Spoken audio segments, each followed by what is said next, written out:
Bonjour à tous et bienvenue à l'exercice 3 du sujet 0 du brevet des collèges 2026. On considère les fonctions f et g suivantes, donc f 4x plus 3, g 6x. Leurs représentations graphiques d1 et d2 sont tracées ci-dessous. Question 1. Parmi ces deux fonctions, laquelle représente une situation de proportionnalité? Question 2. Calculer l'image de 0 par la fonction g. Question 3. Déterminer l'antécédent de 0 par la fonction f. Donc on a ces deux droites, D1 et D2. Quatrième question, associer à chaque droite la fonction qu'elle représente, justifier la réponse. Cinquième et dernière question, déterminer graphiquement les coordonnées du point d'intersection des droites D1 et D2.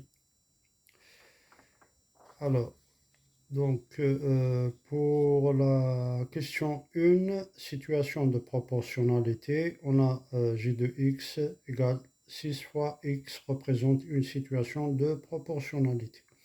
Parce que la droite passe par l'origine du repère. Question de calcul de l'image de 0 par la fonction g. Donc g de 0, graphiquement on trouve 0. Question 3, l'antécédent de 0 par la fonction f. On a f de x égale 4x plus 3. 4x plus 3, on va résoudre cette équation. 4x plus 3 égale 0. 4x égale moins 3. On isole x égale moins 3 sur 4. Donc l'antécédent de 0 par la fonction f, c'est moins 3 sur 4.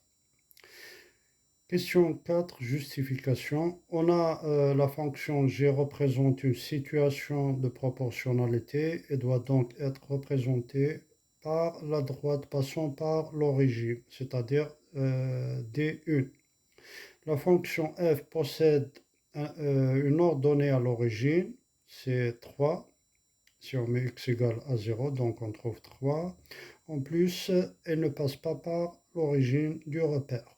Donc, on conclut que D2 représente f et D1 représente la fonction g.